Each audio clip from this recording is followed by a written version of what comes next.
Okay, everybody. Thank you very much for joining us tonight. Tizkul mitzvot Mar Chatima Tova to everybody. May be a year full of blessings for everybody, and it's a wonderful thing to come and to gain chizuk in the area of Bitachon, especially during the Aseret Yemei Teshuvah. It's a wonderful thing to do, and B'ezras Hashem, it should be a zechut for all of us as we head into the new year. We tell Hashem, we want to have a year full of Bitachon in you, and B'ezras Hashem, when we do that, God willing, we should see wonderful results coming as a result of that. So it's a wonderful thing. We'd like to thank our host, Mr. and Mrs. Rabbanipur. Thank you very much for hosting us tonight. May it bring your home much blessing and success for this year and many years to come. Okay, so we are in the middle of the Peticha, the introduction to Sha'ar Habitachon. This is our third shiur in this subject, and we have been talking about what is Bitachon and what is it that we're supposed to be doing, and the Chovot HaLevavot is today going to discuss the idea of the benefits of Bitachon and how much a person stands to gain by having trust and faith in Hashem. So let's pick up from where we left off with Hashem. And by the way, if you haven't heard the first two shiurim, they're already posted online, so you can catch up and listen to them, Hashem, so that you don't have anything missing from your learning, Hashem. Okay. This is a book for learning. Of course. If you didn't get familiar with this, we're learning Sefer Chovot HaLevavot. No, Chovot HaLevavot was Rabbeinu Bachya ibn Pekuda. Rabbeinu Bachya ibn Pekuda was about 1,000 years ago in Spain, but it was at the time when Spain was under Arab rule. Originally, this book was written in Arabic, and it was translated into Hebrew by Rabbi Yehuda ben Tibun. A very, very incredible book. Like we mentioned the first time that we started learning this, usually in the beginning of a sefer, you have what's called haskamot. You have approbations, which means that rabbis who read it, they said this book is an amazing book, etc. And that's something which will encourage people to read it, because if this rabbi says it's such a good book, then you might as well pick it up and read it. So Maran the Bet Yosef, the author of the Shulchan Aruch, Rabbi Yosef Karo, famously had an angel teaching him Torah. And everything the angel taught him, he wrote down in a special book called Magid Meisharim. One of the things that he writes in that book is that the angel told him that he should learn Sefer Chovot HaLevavot. So you can imagine, it's Askama from Hashem. It's a powerful thing.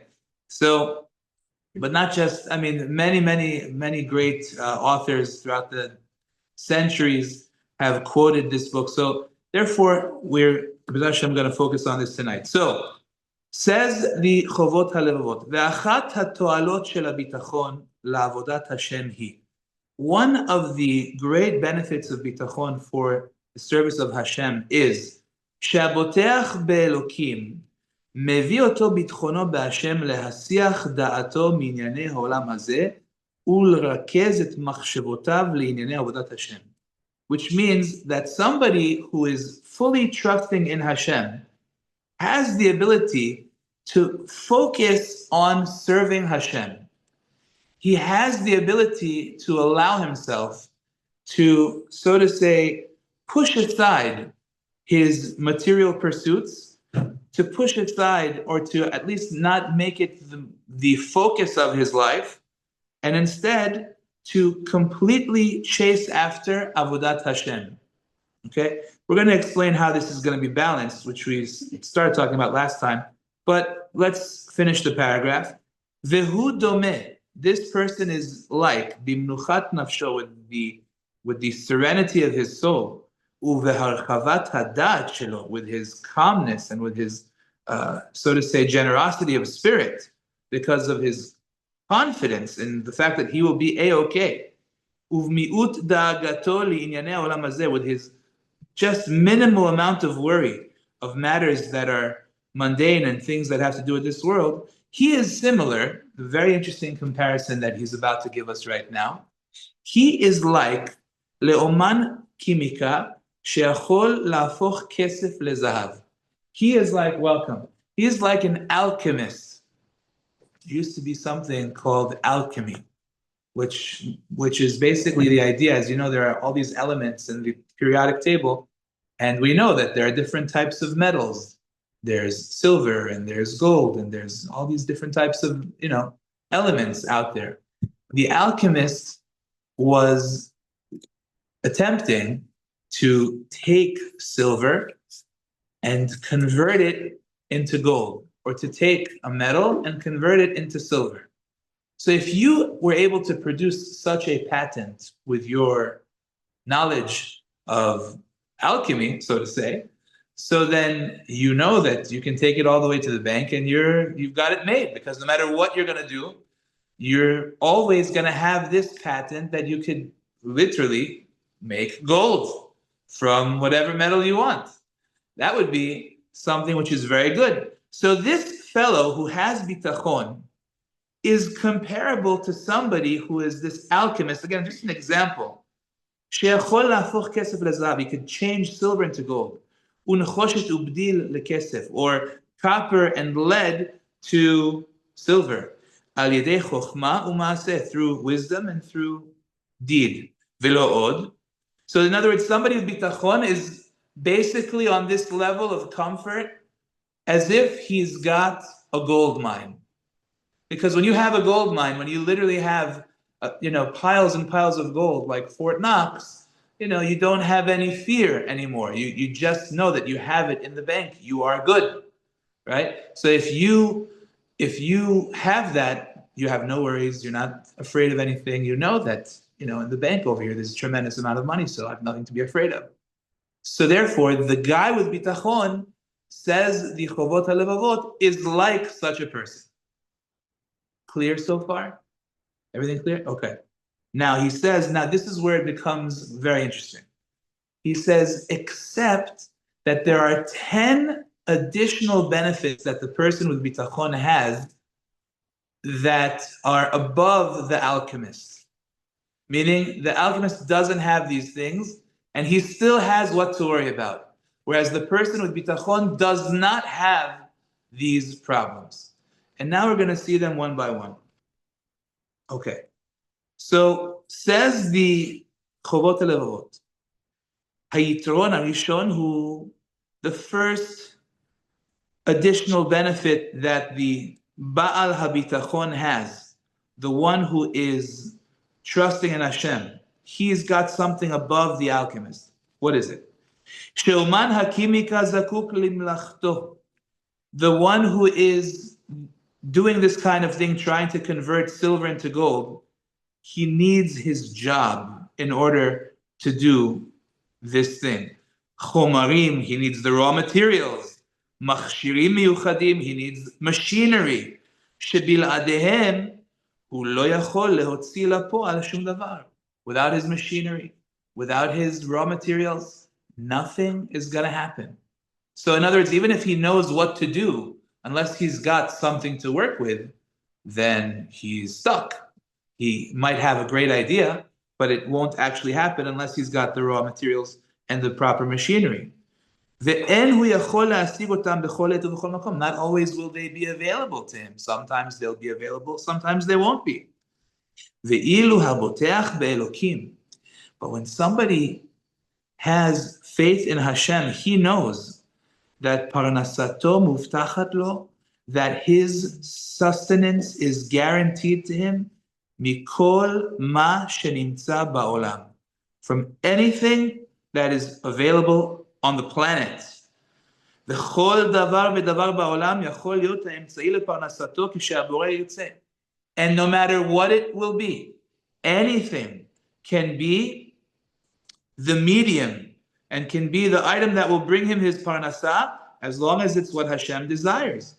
כמו שאמר הכתוב, just like we find example after example. Remember, the way Chovot HaLevavot works is that everything that he tells you, he will always back up with many examples from the Tanakh. Always. He's going to give you an idea, and he's going to throw a lot of examples at you. So right now, that's where we're headed. So he starts off with the famous example of the man in the desert. Hashem fed you the man, literally, food coming out of the heavens. In order to inform you that man does not live only on bread, but rather, rather based on the word of Hashem does a man live. So here's a person stuck in the middle of the desert. He's got no source of food anywhere nearby, no source of water anywhere nearby, but he's A-okay. He's got food coming to his tent, in front of his tent every day. How's that possible? That's the answer. Hashem takes care of him.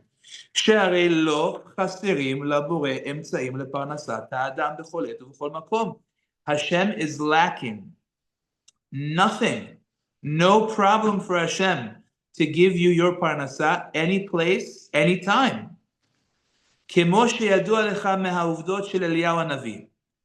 Many such stories are found with Eliyahu Navi, Eliyahu the prophet. For example, he says, welcome, where is it? Right? Imha Orvim. For example, the story was King Achav, who was a very wicked king, made Hashem very upset with all of his idolatry. Eliyahu Navi said, King Achav, if you don't stop with this idolatry, I am going to decree a drought on the Jewish people in the whole land of Israel. This is Eliyahu Navi. Vatigzar Omer v'yakem lach. What does that mean? It means that when the tzaddik makes a decree, it happens. So what happened? There was a drought. There was a very heavy drought, famine in the land of Israel because of Eliyahu's decree. Now, there's no food left. So Hashem tells Eliyahu Navi, I want you to go to this river called the Crete River. I want you to stay over there. I have arranged for ravens, orvim, to bring you food. So he's got a special, the original Uber Eats, right? Ravens that are coming to bring you your food to wherever you are. Now again, this is something that is abnormal. It's not what we're used to, but it's an example of how Kadosh Baruch Hu has nothing stopping him from sending you your food and sending you your parnasah. Eventually, that river dried up. Why did it dry up? Because Eliyahu Navi made a decree that there should be no rain. So that river dries up, he's got no water anymore. So what does Hashem tell him to do? Hashem says, okay, I want you to go to this woman. She's an almanah, she's a widow, and her name was the Isha Tzarfatit. Kum lech Tzarfata. Go to Tzarfat, which is in a place called Sidon. Okay? And he says, you're going to have over there a lady that's going to take care of you. She's a widow. Now, Eliyahu goes to her. She's going to collect wood. And he says to her, give me some water. She gives him a little bit of water. And he says, give me some bread. She says, I have one son here. All I have is a little spoonful of flour. Then I'm going to collect some more wood. And then we're going to eat the wood because we have nothing left to eat. We're all going to die. In other words, she's destitute. She's got absolutely nothing. Zero. And Eliyahu Navi gave her a blessing. And he said to her, because you gave me and you helped me, Eliyahu, al tiri, don't be afraid. This is what Hashem, the God of the Jewish people, said. Tad hakemach lo tichle. The jug that has a little bit of flour there, which you fed me from, it will not ever cease. V'tzapachat hashemen, the little bit of oil that you have, lo techsar, it will never cease. Ad yom tet Hashem geshem al pnei ha'adama, until the day that Hashem puts rain on the face of the earth. Vatelech v'ta'aseh kidvar Eliyahu v'tochal hi v'hu ubeita yamim. So they ended up living off of this for a very, very long time. Kada kemach lo kalta, the flour never ended. V'tzapachat hashemen lo chasar, and the oil never ceased. Ki dvar Hashem asher diber b'yad Eliyahu, like Hashem said in the hands of Eliyahu. So even if you've got nothing, just a little jug, a little bit of flour, right? Hashem has no problem making it increase and last longer and longer.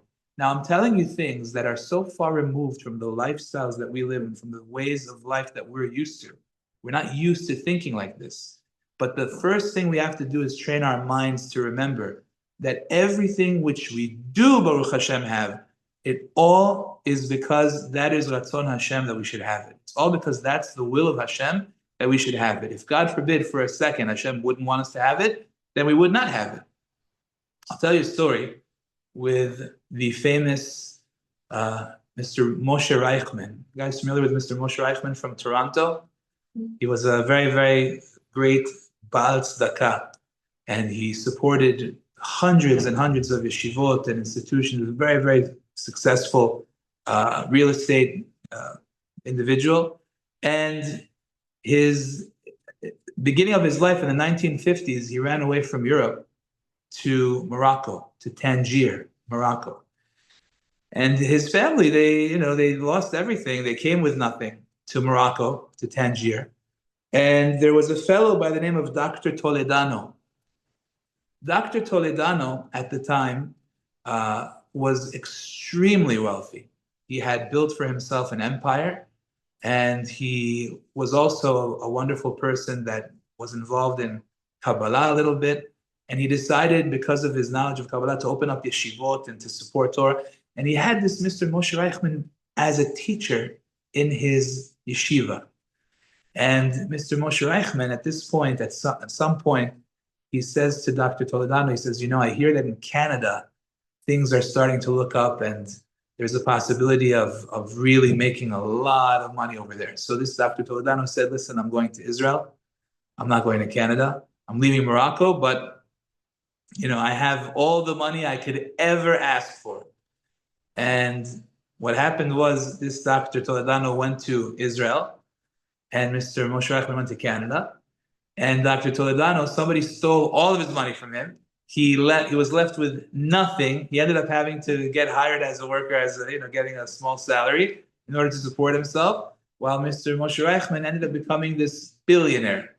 In the 1980s, he was, they said 12, 13 billion. He was a tremendous, tremendous, tremendous Baal Tzedakah. But the point I'm trying to make is that here's a person that looks at his wealth and says, I've got it made. What more could I ask for? I need to go to Canada now? I have all the money. Let me go to Israel. Little did he know that everything is about to be pulled from under his feet. He has no idea that he's about to lose everything. So nothing is guaranteed. Nothing is guaranteed. And the fact that we have it is all because it's Ratzon Hashem that we should have it in the first place. This is very important for us to be aware of. You see, the next thing that the Chovot Levavot says is also incredibly important. He says the Baal Habitachon has his parnasah because, again, he believes that Hashem will send it to him. Now, again, I want to make something clear. I'm not telling you to pull a Rabbi Shimon Bar Yochai. Okay? Rabbi Shimon Bar Yochai famously went into a cave, sat and learned Torah for 13 years. A tree grew next to him. He had carobs every day. He was able to survive. And he learned Torah the whole entire time. That's how he did what he did. That is not what I'm telling you to do. I'm sure you guys can figure that out. But what I'm trying to explain is that it's important for us to be aware that whatever it is that we do have, again, is all from Hashem. Every penny that we have is all from Hashem, start to finish. It's so critical that we understand that. In the same way that Rabbi Shimon Bar Yochai got his carobs, that's exactly the same way that we get our parnasah. The source is Hashem. The only thing is that it's covered. It's covered with all kinds of coverings. It looks like it's because of the deal that we made. It looks like because of the job that we have. It looks like it's because of this, because of that. But in reality, that's not why we have what we have. Why we have what we have is because Hashem decreed that this is what should be. Like we said, you have a person, he's got everything, all of a sudden he's got nothing. I don't know how many people, I know personally people 2008, they had heart attacks. Why? Lost their entire livelihood before their eyes, just like that. Disaster, right? We should never know. But the guy saw his entire fortune crumbling before his eyes. He lost everything. He had a heart attack. Baruch Hashem, he's alive today, recovered. But at the time, you see everything falling down. It's a very scary thing to see. So that's very important for us to understand that the first benefit that, and the first advantage that the Baal Habitachon has over the alchemist is that the Baal Habitachon is able to always be aware of this fact. And therefore, at the very same moment that this person is losing everything, at the very same moment that he's seeing his empire collapse, he is completely relaxed. He has no fear. He has no worries. He's not wondering, oh my gosh, what's going on? He says, no. Everything is in the hands of Hashem. Hashem natan, Hashem lakach. Hashem nevorach. Whatever it is, Hashem gave, Hashem took. I'm always in the hands of Hashem to begin with. It wasn't me in the first place. That's our mistake. We always think it was me. I did it. What did we just read a few weeks ago? Kochi ve'otzem yadi asali t'chayil hazeh. We always think it's my strength and the might of my hand that has made for me this success. And that's the biggest mistake, because it's so far from the truth. It's got nothing to do with this. I mean, I don't know how many, I know people, Rabotai, I'm sure you guys know people too. It's very common in our community. You have people that, Baruch Hashem, are extremely wealthy, they can barely read. Familiar with this? And here you have people that are college educated and beyond, looking for work. Have you seen this? So what does it mean? It means if Hashem decrees that the person's going to have, he's going to have. If Hashem decrees he's not going to have, he won't. That's just how it is. It's important to realize that. There's a story about a fellow that unfortunately he was looking for work. And he couldn't really put together any kind of job of some sort. He was trying to find this, find that opportunity. Everybody shut the door on him. He said, you know what? Maybe I'll be a shamash of the shul. The shamash of the shul is the guy that, cleans up, he washes the floor, kind of like a / janitor, a little bit, maybe he prepares Suda Shlishit. He'll do this, he'll do that. So he goes to the job, he goes to the Gabbai, he says to the Gabbai, hey, I want to be the shamash of the shul. And the Gabbai says, okay, you know how to wash the floor? He says, yes, sure. He says, you know how to make Suda Shlishit? Yes, sure, I know how to do that. Wonderful. He says, okay, so one of the jobs of the shamash is whenever somebody comes with a donation, let's say he bought an aliyah or something, so he gives you, I don't know, $100, so you have to write him a receipt that says so-and-so has paid $100, and you put it in the thing, and we have a record that he paid his pledge. He says, right, so about that, I can't write. He says, what do you mean you can't write? He says, I don't know how to write. I can't write these receipts for you. He says, really? He says, yeah. He says, I'm sorry, I think that this job is not for you. So he couldn't even become a shamash in the shul. So without any choice, he started to become a peddler. He started to peddle different things, and he started to sell. And Baruch Hashem is selling actually work that he started to make more money, and he started to sell more, and he started to become bigger and bigger, etc. Until he opened up a business, and his business went very well, etc. Till he became a multi-millionaire. And then one day he's sitting with his grandson, and his grandson says to him, he says, Saba, you're so successful. You've made such wonderful things with your business, millions of dollars. And he can't even write. Can you imagine what you would have made if you knew how to write? So the grandfather said, if I would know how to write, I'd be the shamash of the shul.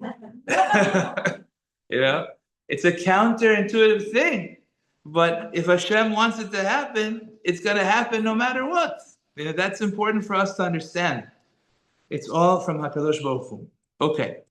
Now, the second benefit of the Baal Habitachon over the alchemist, the advantage which he has. שאומן הקימיקה צריך לעשות פעולות ומלאכות שבלעדיהם אין מגמתו יכולה לצאת אל הפועל. This alchemist has to do certain things that without his actions, then what he's trying to do will not be accomplished.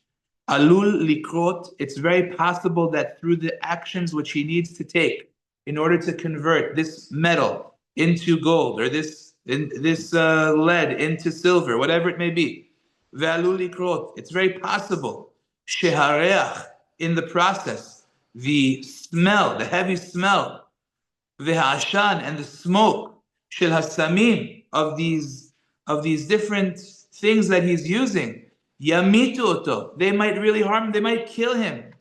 Nosaf lema she'alav latmid ba'avodato. Also, it's not going to be enough to work 1 hour, 2 hours, 3 hours. He's going to have to always be at work.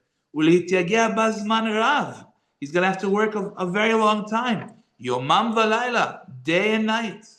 Ve'ilu haboteach ba'el, but somebody who has faith in Hashem, muftach lo shelo yuzak. He is promised that he will not have to earn his parnasah in a way that he will be hurt. Rabotai, it's very important to understand the process that a person chooses for his parnasah could really harm a person, could really harm him. Person that works nonstop hours, day and night, it could really drain him, it could really hurt his health. It's something which is very challenging, right? And not necessarily will he always be able to do it. Let's say somebody learns how to be a surgeon. God forbid he breaks his hand, right? Or a pianist breaks his fingers, God forbid, right? Not always necessarily will he be able to do what it is that he sets out to do. Here's a truck driver with sleep apnea. You know, it's a very big challenge. But the process of being that truck driver and driving day and night, it could really hurt the person. So here's this guy, he's got this process that can make him into a tremendously wealthy person, but in the process of doing so, he could really hurt himself. He could really do damage to himself. But a person who has Bitachon in Hashem understands that Hashem is lacking nothing in order to give you your parnasah in a way that you don't need to hurt yourself. You don't need to damage yourself. You don't need to put yourself in a position where you are losing your health in order to earn your parnasah. And that's a challenge because we look at our lives and we say, what do you mean? In order to have a parnasah, I have to work. In order to work, I have to work these hours and do this and do that and all these different things. Meanwhile, I come home and I'm zonked. I fall asleep on the couch. I don't talk to my kids. I don't talk to my husband. I'm so tired of this and that, whatever. So wait a second.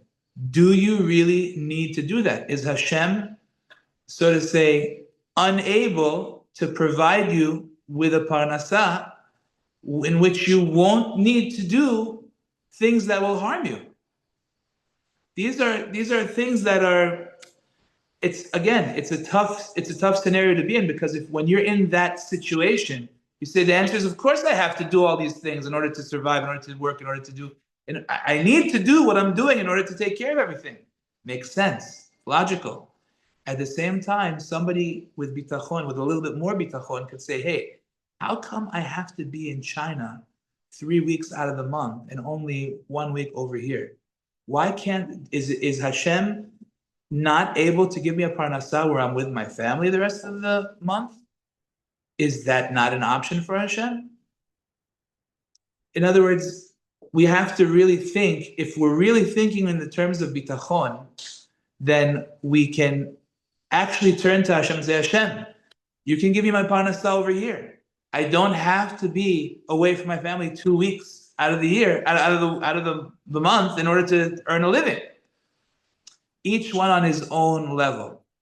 You understand? Each person in his own way.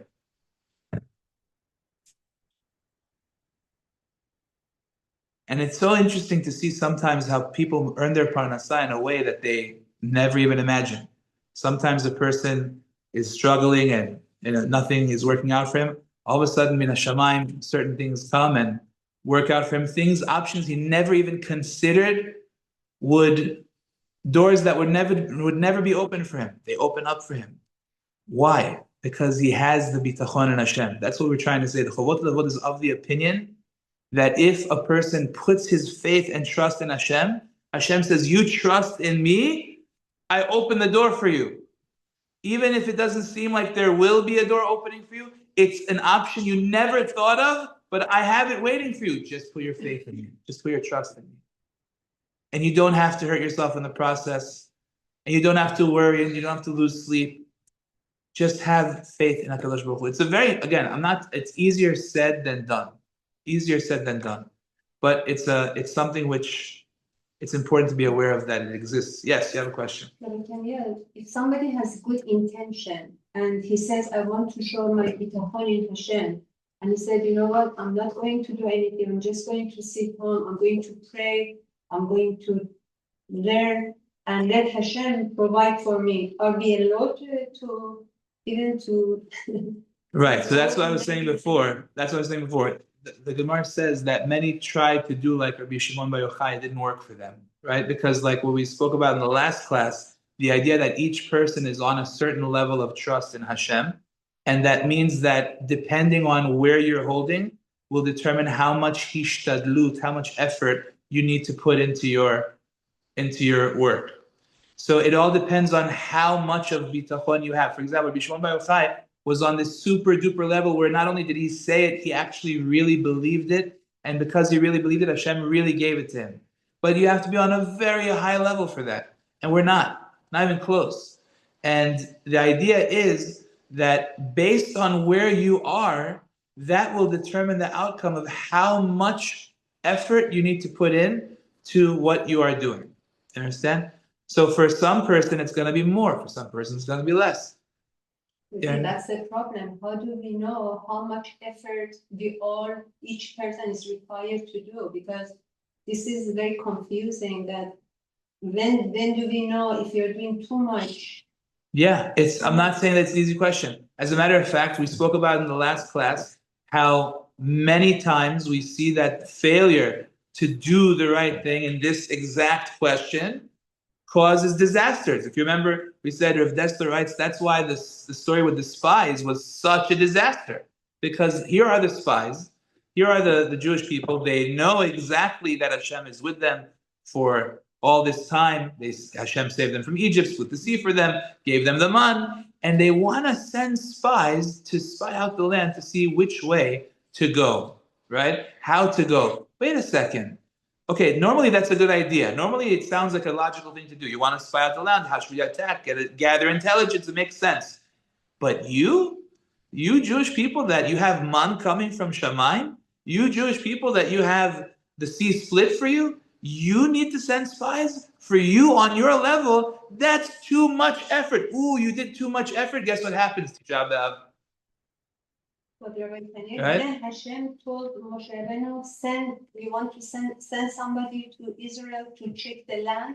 I think Hashem didn't. That's Rashi's question. Good question. Rashi asked the question, and what Rashi says is, if you look in Parashat Devarim, it says, "Nishlecha anashim lefanenu." They made the suggestion. The Jewish people made the suggestion. Moshe turned to Hashem, should I do it? And then Hashem said, Shlach lecha, and Rashi says, Ledadcha. Do it if you want to do it. Not that I'm telling you to do it. If you want to. In other words, it's your decision. Yes, extra hishtadlut, yes, extra effort, or no extra effort. And they chose yes, but the consequences were disastrous. 40 years in the desert, and Tisha B'Av since then, for not eternity, but until Mashiach, has been a day of calamity. It's a serious thing. So, Rabotai, let's just recap what we've said so far. Again, the idea is that this person, again, the best example Chovot Levavot could find for us was somebody who has this patent where he could change silver into gold and lead into silver. And you would think to yourself that this is the best possible thing that could ever happen to him. So the Baal Bitachon is this guy, that's number one. He's this guy, he has it all, but with additional advantages. Because the Baal the alchemist that we were talking about before, this guy, he needs raw materials. This guy needs all kinds of things. He has to work time, and he has to sometimes even put himself at risk in order to do all these things. But the Baal Habitachon, the person who trusts in Hashem, says, hey, I can get my parnasa any place, anywhere, anyhow. Hashem has no problem sending me my parnasa. Even if I'm in Tibet, Hashem could send me my parnasa. In the Amazon, Hashem could give me parnasa. No problem, no place that is too far away from Hashem to give me parnasa. That's number one. And besides for that, I don't have to put myself at risk. I don't have to hurt myself in order to make my parnasa, which is also a very powerful statement that the Baal Chovot HaLevavot is telling us over here. Okay, before we move on, any questions? We're good? Okay, very good. What? Oh, okay. No problem. No problem. Okay, good. So that's regarding that. As we are, Baruch Hashem, a couple of days before Yom Kippur, I thought it would be appropriate to connect our learning of Bitachon to just a little bit of pre-chizuk, pre-Yom Kippur chizuk. The Bitachon also helps us in, like the Chovot HaLevavot said in our first shiur, in Avodat Hashem, in serving Hashem. Which means that as we stand before Yom Kippur, which is the ultimate day of judgment, and we ask ourselves, we're so far from where we need to be. We're so far from what we should be. We know that there are certain expectations of us in Shemaim, certain potentials that we can reach. And we know that we're not there. We're not where we should be. There's a lot of things that we can all improve in, obviously myself included. So how dare we stand in front of Hashem on Yom Kippur and ask for things? How dare we, brazenly look at Hashem and say, Hashem, we need A, B, C, D. Who are we to demand things? Have we lived up to what's expected of us? Have we done what is correct in the eyes of Hashem all year long, that we feel that we can stand up and say, Hashem, forgive me, take care of me, do what I need? It's a tough question. Bitachon Hashem comes to tell us it's exactly the opposite. It's exactly the opposite. Meaning, of course, we need to work on ourselves and be better and come with a plan, a real plan, how to become better. But ultimately, it's important for us to internalize the message that it's true Hashem is Malkeinu, but He's also Avinu Malkeinu. He's our King, but He's also our Father, our King. I'd like to share with you a story that I heard from Reb Melech Biderman, Shlita. He says over a true story, I believe it was in 2021, with the terrible situation that happened in Lag BaOmer in Meron, where 45 people were killed because a certain area had collapsed and they all fell. You were there? You were there? Wow. It was horrible. Oh my gosh. At Meron? Okay. In Lag BaOmer? Oh my gosh. Wow. Can imagine. Wow. So I remember. It's very, very sad. So he says over the following story. There was a boy, must have been a teenager. He called him Yankele. He wouldn't say his last name. So Yankele, he always liked to go to Meron for Lag BaOmer.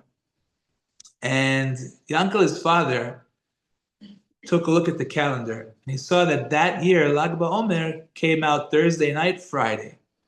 Now, if you go Thursday night, you're not coming back Thursday night. Usually it's very hard to get out. So you're staying there Friday. Staying there Friday with all these people that are coming, and it's a challenge to be able to get back to where you live in Israel with leaving there on Friday. So he was afraid of Shabbat issues. So the father said to Yankele, his son, he says, Yankele, not this year. Now he's already telling him this because he knows Yankele is planning this already from Purim. So already a little bit after Purim, he says, Yankele, no, not this year. So he says, of course, Abba, no problem. It's all good. Chol HaMoed Pesach comes. He says, Yankele, just a reminder, Not this year. Lag BaOmer, you're with us. We're going to do something here. We'll figure it out. But you're not going to Meron this year. Okay? Fine. Abba, don't worry about it. So as time comes closer, it's already a few days into the Omer, he reminds him again. He says, Abba, don't worry about it. Why keep mentioning it? Don't worry. He says, I'm just mentioning it. I know that I told you already. Don't go Lag BaOmer. Fine. Okay. So Lag BaOmer comes. And Yankele says to his father, he says, you know, my mashgiach in yeshiva, in honor of Lag BaOmer, he's pulling an all-night Leil Shishi, they call it. Leil Shishi means the night of the 6th day, which is Friday. So Thursday night is the night of the 6th day. So Leil Shishi, my mashgiach, which is the one in charge of all the boys in the yeshiva, he's having an all-night learning, and we're going to be learning all night. It's going to be amazing, and it's going to be next in the morning. It's going to be very special. So he says, I'm going to be there. He says, okay, sounds great. He says, you're not going to learn? No, of course, I'm going to the yeshiva. Very good. So the father wasn't so convinced, and he hears what happens in Meron that Thursday night. He hears the disaster. So he calls up the mashgiach, and he asks the mashgiach, he said, I heard you're having an all-nighter. My son Yankele is with you. He said, what? He says, what did your son say? He said you're doing an all-night learning with nets and everything. He says, your son told me that you're having a family gathering, and that all night long you guys are learning, and you guys are having fun and everything. So he says, what? He went to Meron. So now he's frantic because, God forbid, maybe he's one of the 45 people that didn't make it. So he's calling and he's calling whoever he can. And they're trying to find this Yankele frantically. And eventually, somebody gets a loudspeaker and he starts yelling out loud on the loudspeaker, Yankele, so-and-so, call your father. He's worried about you. Yankele, call your father. He's worried about you. He starts announcing. Now Yankele is thinking to himself, how can I call my father? How can I call him? For weeks, he's telling me not to come to Meron. Weeks. He is going to know that I lied to him. He's going to know that I lied to the mashgiach, and he's going to be terrified, right? At who I am. He's going to be ashamed of who I am. How can I call him? He's debating, should I call him? Now, meanwhile, how silly can you be? Your father thinks you're dead. Pick up the phone and call him. He's scared. He's terrified for you. He didn't even call because all Yeah. the cellular. Yeah. So, but somehow do something. Figure something out. Reach out to them. He's worried. His father is going to ground him. He's worried about this. He's worried about everything. But the fact that his father is scared. He's sick to death because of what happened to Yankele. You think that he's going to care right now about what he lied to him about and what he said to the mashgiach? Who cares? I want to know, are you alive or not? Right?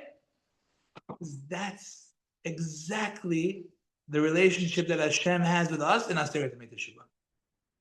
That's exactly the way Hashem looks. Where are you right now? Are you here? Hashem is waiting for you. Are you showing up? Are you coming to shul? Are you saying, I'm here, Hashem? Hashem wants to see you alive and well. But you got to come. You got to do your mitzvah. You got to do your Kabbalah to show that you're alive. Take on something to yourself to say, I'm going to come a step further. Hashem is just saying, I want to see you. Are you here or not? Such a powerful point. That's all. Remember, Avinu Malkeh. That's Bitachon in Hashem. That's Bitachon in Hashem. When you trust that Hashem wants you to come back and to do teshuvah. You trust that Hashem is giving you life right now in order that you should be able to come closer to Hashem. What do we say every day in davening? Hashivenu avinu toratecha. Bring us back to your Torah, Hashem. Baruch atah Hashem harotzeh b'teshuvah. You are Hashem. You want us to do teshuvah. And Rav Pesach Kron last night explained so beautifully when we had him in shul. He said that the blessing of teshuvah starts with the letter Hey, and it ends with the letter Hey, right? It starts with the letter Hey. Hashivenu, return us Hashem, because Hey is the letter that represents Teshuvah. How is Hey the letter that represents Teshuvah? Everybody think about the letter Hey for a second. You have this part over here and you have this little leg over here. A person that needs to do Teshuvah, which is basically the entire humanity, fell down. He fell, he stumbled. He fell through the big hole. He did certain things that caused him to detach from Hashem. The Hey is Hashem. But over here, there's a door that he can come right back through. That's why Hey represents Teshuvah. He fell, but Hashem says, I want you to come right back through. Now, question. How come you can't just go back up through the hole in the middle? Why do you have to go back to the other door? Hear the question or no? Is it clear? No? Yes or no? Yes. No? No? Again, think about the letter Hey. Okay? So here's the person. He fell down through the hole of the Hey. He's made mistakes. He spoke Lashon Hara. He ate not kosher, whatever it was. And now we're saying, why is Hey representing Teshuvah? Because over here there's a gap. There's a doorway he could come back through over here. Right? Question. Why can't he just go right back up this way? You understand the question now? Everyone clear on the question? What's the answer? The answer is because you can't just assume I'll be the same and everything will be better. If you don't make a change of some sort, it's not gonna happen. So for example, if a person, when he prays or she prays Amidah, is thinking about everything else besides the words of the Siddur, so you need a plan to figure out how I can change that. You can't just say I'm gonna change and it's not gonna work. So what do? You figure out some method. You say, okay, you know what? Maybe I'm not using a Siddur, I'll use a Siddur. Or maybe I'm going to have in mind when I say Refa'enu, I'm going to pray for person A, B, C. When I say Barichenu, I'm going to pray for the Parnasah of C, D, and E. And you have in mind some kind of a change in order to make your Amidah better. So you can't just go back up the way you came down. You have to go around. You have to make some kind of a change. That's the idea of letter Hey. Now, why does it start off with Hey and end with Hey? Because Hey is 5. Other Hey is 5. That's 10. We're in the 10 days of Teshuvah. This is the time to make it happen. Aseret to make Teshuvah. So, and by the way, what's so special about the letter Hey? Ele toldot hashamayim va'aretz behi bare'am. These are the details of heaven and earth. When they were created, it says the Gemara, Hey bera'am. With the letter of Hey, Hashem created the world. Why is that so important for us to understand this? Because it's a reminder. Avinu, Hashem could have created the world with just the attribute of din, judgment, justice. You speak Lashon Hara, a lightning bolt zaps you from Shamayim, finished, it's over. That's it. Hashem could have done it like that. But Hashem put Midat HaRachamim, the attribute of mercy, into creation because Hashem wants you to have a moment to reflect on the mistake that you made and to come back and do the right thing. And that's because Hashem is, again, Avinu. He's waiting for us. He's waiting for us to do the right thing. And that, Rabotai, that is what Bitachon is all about. Bitachon is really, truly believing. Really, truly, sincerely believing that Hashem wants us, desires us. That I heard from Chacham Eliezer ben David, Zecher Tzedek Livracha. He says, that's the one benefit you have in Nusach Eidot HaMizrach over all the other Nuschot. In the Sephardic Siddur, we have one line that doesn't have an Ashkenaz or Nusach Sfarad or even Nusach Ari, which is very close. It says right before Modim, Ve'ata berachamecha harabim tachpotz banu v'tirtzenu. You guys know that line? And you, with your abundant mercy, Hashem, you desire us and you want us. Right? That one line, he said, is so important because it's a reminder every day, 3 times a day, Hashem wants you, desires you, because He is your Father, Avinu. That, Rabotai, says the Sfat Emet, is a very beautiful explanation to the famous question. Right after Yom Kippur, what do? You think it's all good, all fine and dandy to just go and eat? Nope. You have to say Arvit, right? At least the men, not the ladies. The men have to go and say Arvit. What do we say in Arvit? Right after Yom Kippur, when Hashem forgave us. Slach lanu avinu ki chatanu. Forgive us, Hashem, because we sinned. Forgive us, Hashem, we rebelled against you. Wait a second, you just finished Yom Kippur. How could you say Slach Lanu? Hashem just forgave you. What do you say, Hashem, forgive us? Says the Sfat Emet. You know what we're davening for forgiveness for? We're davening that Hashem should forgive us for not truly believing that He forgave us. Interesting thing. We don't really believe that Hashem forgave us. We don't really believe Hashem wants us and desires us and gave us a clean slate. We don't believe it. We don't really believe it. That's our problem. But if you have the Bitachon, you have the true Bitachon in Hashem, then this is eliminated. You don't have this issue anymore because the Bitachon in Hashem tells you, no. Have trust, have faith. Hashem wants you. Hashem desires you. Hashem is your Father. Hashem is waiting for that phone call to hear that you're okay. So, Rabotai, let's take upon ourselves something, bli neder, think about it before Nihila, make the decision. Again, always, bli neder, always without a neder. But just to think something good, something positive, something small that B'ezras Hashem you can take with you throughout the entire year, whatever it may be, whether it's to have a better Amidah, in one bracha even, the first bracha of the Amidah, or whether it's to start, whatever it is, anything that you can do positive, anything, any small thing, to say one chapter of Tehillim a day. Amazing, so powerful, so powerful. You know the story that Rebbetzin Shliach Tzibur says about the one chapter of Tehillim? You have another few minutes to share with you? Yeah, amazing. She says an amazing story about her nephew in Mexico that was invited once to a Seudat Hoda'ah.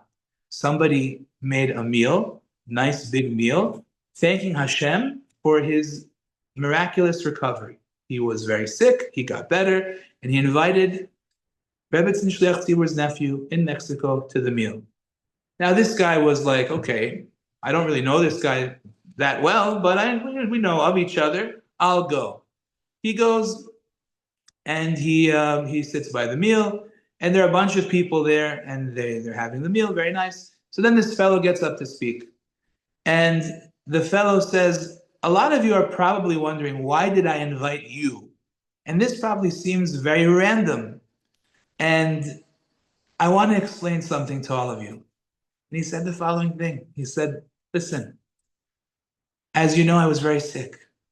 And at a certain point, I was in a situation where I was pretty much dead.